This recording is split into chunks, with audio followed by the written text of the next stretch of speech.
Have you ever seen a city built on illusions finally face its own reality?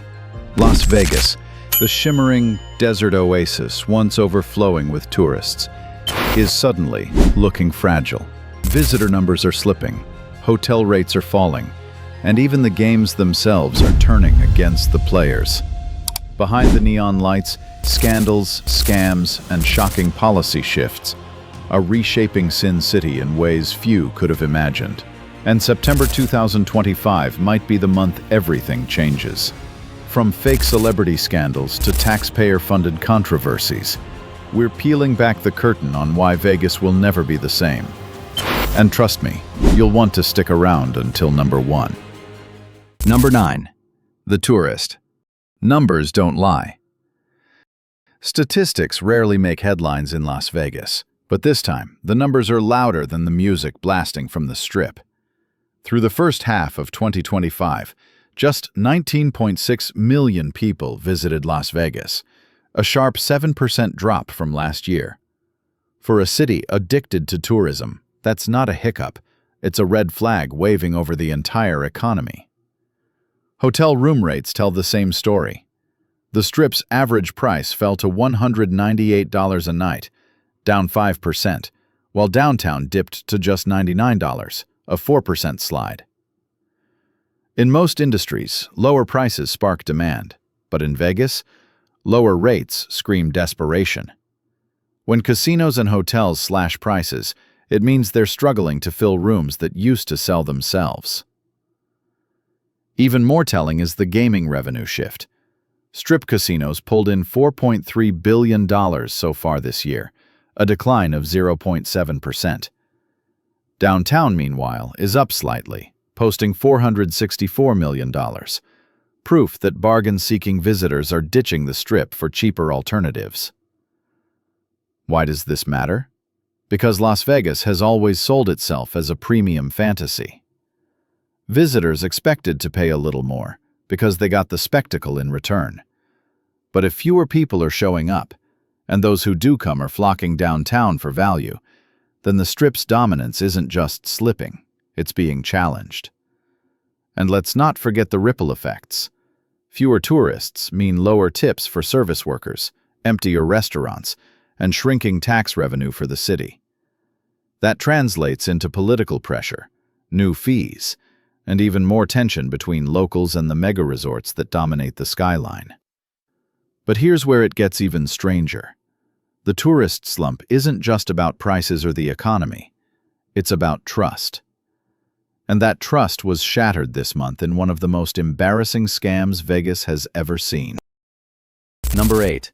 The fake Justin Bieber scandal. Imagine paying top dollar for a VIP table, waiting in line for hours, the bass rattling through your chest as the crowd roars, only to find out the superstar on stage isn't who you think it is.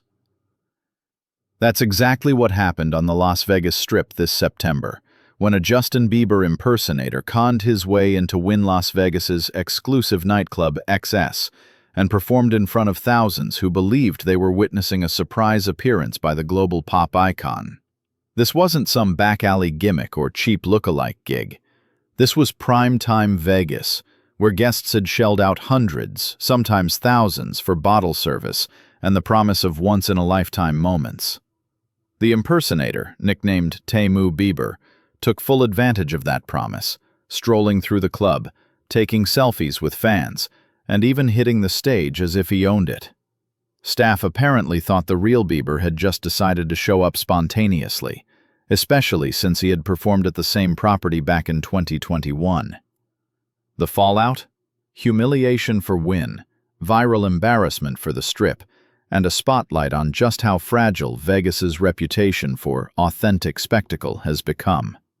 If security at one of the most expensive resorts in America can be duped this easily, what does that say about trust in the entire Vegas experience?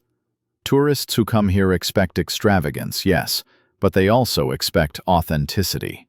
They want real stars, not lookalikes. They want fair games, not gimmicks.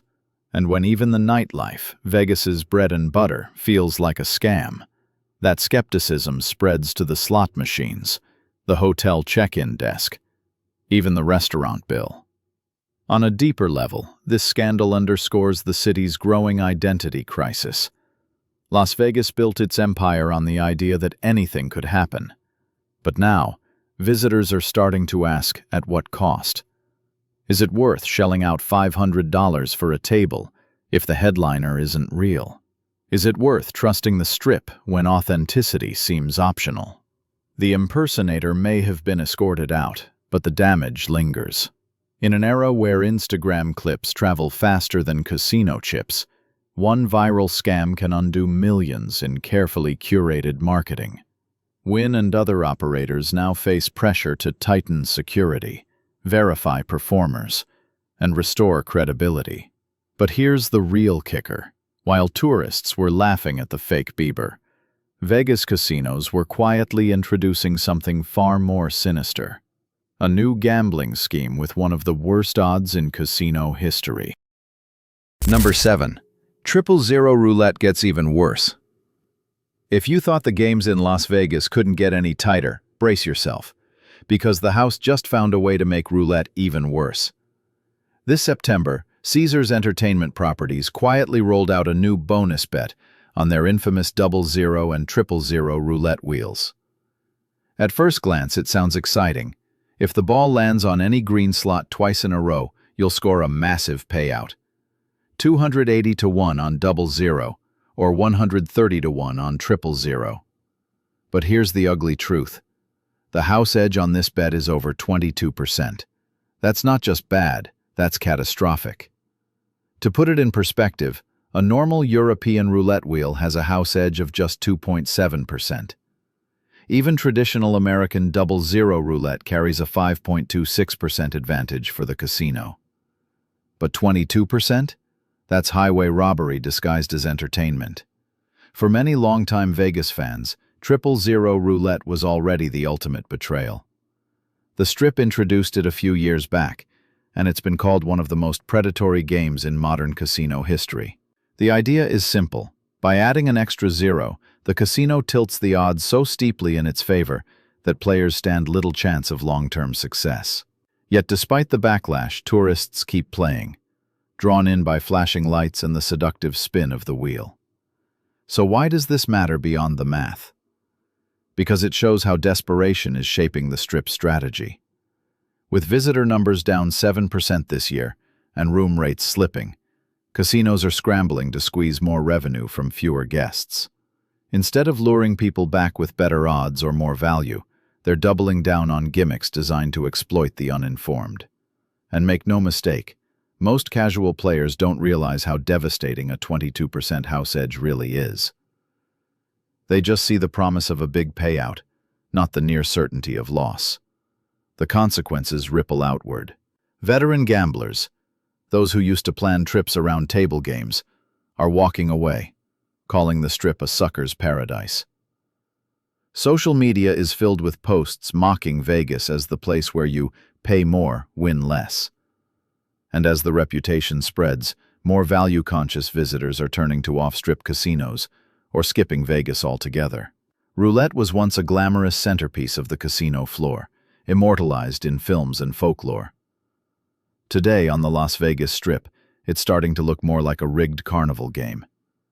And if you think that's damaging, just wait until you hear how the city's own leaders are spending millions in taxpayer money to extend one of the most controversial events in Vegas history. Number 6. The $20 million Formula One controversy. Las Vegas loves spectacle. The city thrives on building bigger, brighter, and louder events than anyone else in the world. But when spectacle collides with taxpayer money, the shine starts to wear off. This September, the Las Vegas Convention and Visitors Authority, LVCVA, voted unanimously to extend the Formula One Las Vegas Grand Prix through at least 2027. And the price tag stunned everyone: $20 million per year in public money. To put that into perspective, the original deal signed back in 2023 cost taxpayers just $6.5 million annually. Now, residents are being asked to foot more than triple the bill to keep the race alive for 2 extra years. Officials justify it by pointing to cheaper ticket offerings that boosted sales and claims that new construction will reduce lane closures from last year's 8-week nightmare down to 5 weeks. But for many locals, that's like being told a hurricane will last only 5 weeks instead of 8. The real problem? The race has been a double-edged sword from day one. Yes, it brings global attention, flashy celebrities, and a flood of international tourists. But it also wreaks havoc on the city's daily life. Entire sections of the Strip were paralyzed last year, with small businesses complaining of lost foot traffic, delivery delays, and weeks of disruption. Restaurant owners said their regulars stayed away, tourists avoided the chaos, and revenue actually dropped in certain pockets of the city. And here's the kicker. This isn't just casino money being tossed around, it's taxpayer dollars. Funds that could be used for schools, infrastructure, or housing are instead being poured into a race that, critics argue, primarily benefits mega-resorts and corporate sponsors. It has fueled a sense of resentment among residents, many of whom are already struggling with rising living costs and a cooling housing market where inventory has jumped 77% year over year. For locals, the F1 spectacle has become a metaphor for modern Las Vegas, a city willing to inconvenience its own people and raid its public coffers to keep up appearances on the global stage. The Strip may dazzle on TV, but on the ground, families are stuck in traffic jams, wondering why they're paying the bill.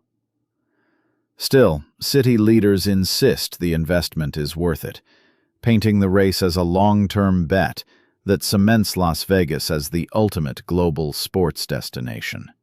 Whether that gamble pays off or backfires spectacularly remains to be seen. And while politicians spar over F1 millions, another controversy is stirring on the casino floor. This time, over workers' rights, safety, and even the simple act of wearing a mask. Number 5. The mask ban. Backlash. For decades, Las Vegas has been a city of masks, literal and metaphorical. Dealers with poker faces, performers with glittering disguises, tourists hiding behind shades and neon cocktails. But in September 2025, a new rule stripped away one mask that mattered most, the one employees wore for health and safety. Starting in August, workers at Paris, Planet Hollywood, and Horseshoe were told they could no longer wear face masks on the job unless they had a doctor's note. By mid-September, Wynn and Encore announced the same policy, extending the ban across their properties. What was once optional, or even required during the pandemic, was suddenly forbidden. Management framed it as a step back toward normalcy, but for thousands of frontline workers it felt like an erasure of choice. Many employees, especially in high-contact roles like dealers, bartenders, and hotel staff, see masks as protection, not only against COVID, but also against the seasonal flu and the never-ending parade of colds brought in by millions of visitors. "We touch chips handled by hundreds of people a day," one dealer told a local union rep. "Taking away our mask is like taking away our shield." The move also raises questions about worker morale. Vegas already struggles with staffing shortages. Service workers laid off during the tourism slump have been slow to return, and those who remain are facing heavier workloads. Forcing them to follow policies that feel dismissive of their health could accelerate burnout and turnover, leaving casinos even more short-staffed during critical weekends. And then there's the optics. At a time when tourist numbers are down 7%, many argue the city should be going above and beyond to reassure visitors about safety. Instead, guests walking through casino floors now see employees stripped of their choice, sparking debates on social media about whether Las Vegas values appearances over people. In an industry built on smiles and service, Alienating your own workforce is a dangerous gamble.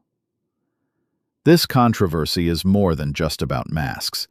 It's about control, image, and the widening gap between corporate priorities and everyday realities. Workers say they're the face of Las Vegas, but increasingly, they feel like props in a game where their voices don't matter. And if locals are feeling silenced, they're not alone. Across the border, Canada, the city's most loyal international market, is speaking loud and clear with their wallets. The result? A shocking collapse in one of Vegas's most reliable visitor pipelines. Number 4. The Canadian tourism collapse. For decades, Canadians were the unsung heroes of Las Vegas tourism. They braved long flights, traded snow boots for poolside cabanas, and tipped generously on blackjack tables. But in 2025, that pipeline has sprung a leak, and the numbers are alarming. According to the Las Vegas Convention and Visitors Authority, visitors from Canada have dropped by 20% this year. That's not a seasonal slump. That's a collapse in what was once the Strip's most reliable international market. The culprit? Tariffs and economic headwinds. Rising cross-border costs have turned a Vegas weekend from an affordable escape into a luxury splurge few Canadians can justify. Let's break it down. A weaker Canadian dollar already makes every U.S. expense sting more. Add tariffs on key goods, higher airfare, and resort fees that can push a nightly stay well over $250. And suddenly, Sin City feels like it's pricing out its neighbors to the north. What used to be a $1,500 bachelor party budget now balloons to $2,500 or more. For middle-class Canadians juggling mortgages and inflation at home, Vegas no longer looks like a bargain. It looks like a bad deal. And it's not just about money. The psychological factor is equally damaging. Canadians are known for their loyalty to Vegas, but loyalty has limits. Border hassles, higher scrutiny at airports, and viral stories of travelers being detained or overcharged have soured the experience. In an age where perception spreads faster than facts, a few bad encounters can discourage thousands from booking. The fallout is brutal. Fewer Canadian tourists mean emptier hotels in the shoulder seasons, lower casino traffic, and shrinking revenue for restaurants and shows. And unlike domestic visitors who might drive in from California or Arizona, Canadians often stayed longer, sometimes 4 to 6 nights, and spent more per trip. Losing them isn't just a dent, it's a deep cut into Vegas's bottom line. In response, the LVCVA has launched a Locals Unlocked campaign, offering discounts to Nevadans in hopes of plugging the gap. But here's the uncomfortable truth. Locals can't replace Canadians. The average Valley resident isn't dropping thousands at the craps table or buying VIP packages at nightclubs. They're looking for affordable meals and maybe a discounted show ticket. That might keep businesses afloat, but it won't restore the Strip's golden years. This Canadian collapse isn't just a warning sign. It's a flashing red alarm that international tourism is no longer guaranteed. And while officials scramble for fixes, casino CEOs are already fighting another battle, convincing the world that Vegas isn't dead, even as visitor numbers say otherwise. Number 3. The Vegas is dead debate. Vegas is dead. It's a phrase that keeps surfacing on social media, in travel blogs, even whispered among longtime gamblers. To some, it sounds like blasphemy. How can the entertainment capital of the world be fading? But when the June 2025 visitor count showed only 3.1 million people, an 11.3% drop from last year, the phrase started to feel less like clickbait and more like a warning. Critics point to half-empty casinos, cheaper hotel rates, and an atmosphere that no longer feels electric. They say the magic is gone, replaced by nickel and diming, tight slots, and overhyped events that fail to deliver. For travelers who remember the Vegas of the 90s and early 2000s, looser games, cheap buffets, and a sense of boundless possibility. The modern Strip feels like a corporate machine grinding out profit at the expense of soul. But not everyone agrees. Derek Stevens, CEO of Circa Resort and Casino, has been vocal in pushing back. In a recent interview, he dismissed the Vegas is dead narrative as premature and exaggerated, pointing out that Nevada gaming revenues were actually up 3.5% statewide, hitting $1.33 billion. He noted that while the Strip is struggling, downtown Las Vegas, including his properties, is attracting value-seeking customers who are keeping the lights on. In his words, not everything is terrible. So which version is true? In reality, both are. The Strip is undeniably hurting.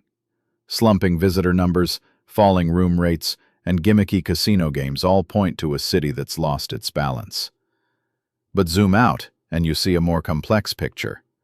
Locals' casinos thriving, off-strip properties innovating, and certain operators like Boyd Gaming posting their strongest quarterly growth in years. Vegas isn't dead, it's evolving, and the winners and losers are starting to separate. The debate matters because perception drives demand. If enough people believe Vegas is no longer worth the trip, that belief becomes self-fulfilling. Once the idea takes root that the Strip is too expensive, too fake, or too joyless, tourists will take their money elsewhere, whether to Reno, Tahoe, tribal casinos, or even international hotspots like Macau. At its core, this debate isn't just about economics, it's about identity.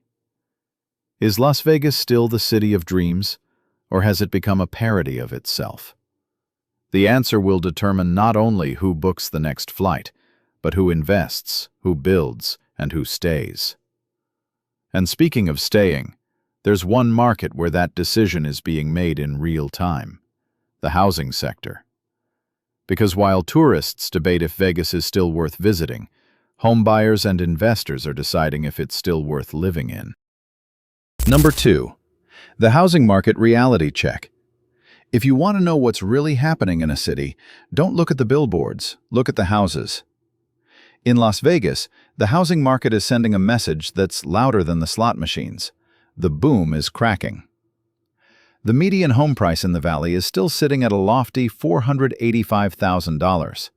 But beneath that headline number is a storm brewing. Buyer demand has plummeted, leaving sellers stranded. Inventory has exploded, up a staggering 77% compared to last year. And many homeowners who once dreamed of cashing in are being forced to face reality. Cut the price, or watch the for sale sign collect dust. Builders, too, are blinking first.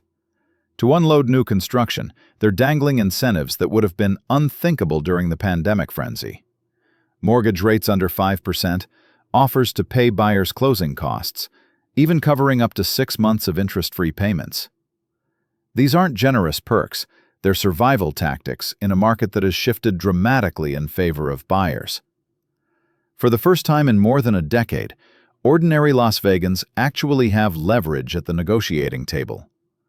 But here's the catch: leverage doesn't mean confidence. Many potential buyers are holding off, worried that prices have further to fall. And they might be right. With visitor numbers down 7%, tourism softening, and casinos cutting room rates, the broader Las Vegas economy isn't exactly inspiring long-term bets. Real estate markets thrive on optimism, and right now, optimism is in short supply. The consequences ripple far beyond homeowners. When housing slows, construction jobs shrink, furniture stores see fewer customers, and city tax revenue takes a hit. In a town where property values have been a pillar of middle-class wealth, a correction could sting deeply, especially for families who bought near the peak. Still, there's a silver lining. Affordability is creeping back. For years, locals were priced out by investors and out-of-state buyers, who turned Vegas into a playground market. Now, with sellers offering concessions and homes sitting longer, everyday residents finally have a chance to bargain. The question is, will they take it, or will they wait for deeper discounts? One thing is certain: housing doesn't lie. And if the real estate market is a mirror of the city's soul, then Las Vegas is entering a moment of reckoning. But as homeowners and buyers wrestle with the numbers, the casino industry is experimenting with something far more radical: replacing people with machines. Number 1. The rise of robot dealers. For more than a century, the heartbeat of Las Vegas has been the human dealer. The quick shuffle of cards, the steady spin of the roulette wheel, the sly grin that kept you guessing. But in 2025, that tradition is being pushed aside. The Golden Gate Casino downtown has announced plans to replace live dealers with electronic table games, a move that signals nothing less than a revolution in how Vegas does business. At first glance, the logic seems clear. ETGs are cheaper, they don't take breaks, they don't ask for benefits, and they don't rely on tips. In a city struggling with falling tourist numbers and rising labor costs, automation looks like an easy fix. But here's the catch: what Vegas saves in payroll, it risks losing in soul. Part of what made this city iconic was the human connection. A dealer who remembered your name, a pit boss who winked when you pressed your luck, the shared laughter when the whole table won together. ETGs stripped that away, turning the casino into little more than a sea of screens. For seasoned gamblers, the change feels less like innovation and more like betrayal. The move also raises deeper questions about jobs and identity. In an industry that employs tens of thousands of locals, every human job swapped for a machine chips away at the city's working-class backbone. And with union tensions already simmering, thanks to mask bans and corporate cost-cutting, replacing dealers with robots could ignite a backlash far louder than management expects. But perhaps the most telling consequence is psychological. If the games are automated, the shows are AI-enhanced, and even the celebrity sightings might be fake. Remember the Justin Bieber scandal? Then what's left of the authentic Las Vegas experience? Are tourists paying for an escape into fantasy? Or are they just feeding money into machines dressed up in neon? The rise of robot dealers is more than a cost-saving measure. It's a symbol of a city at a crossroads.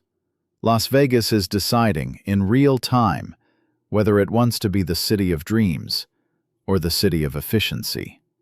And whichever path it chooses, one truth is clear: Vegas will never be the same. So there you have it. September 2025 has shown us a Las Vegas in transition, caught between spectacle and survival. From fake pop stars to robot dealers, the city is rewriting its own rules. Personally, I think Vegas can bounce back, but only if it remembers why people fell in love with it in the first place. What do you think? Has Vegas lost its magic, or is this just another chapter in its reinvention? Let me know in the comments, and don't forget to subscribe for more deep dives into the places shaping our future.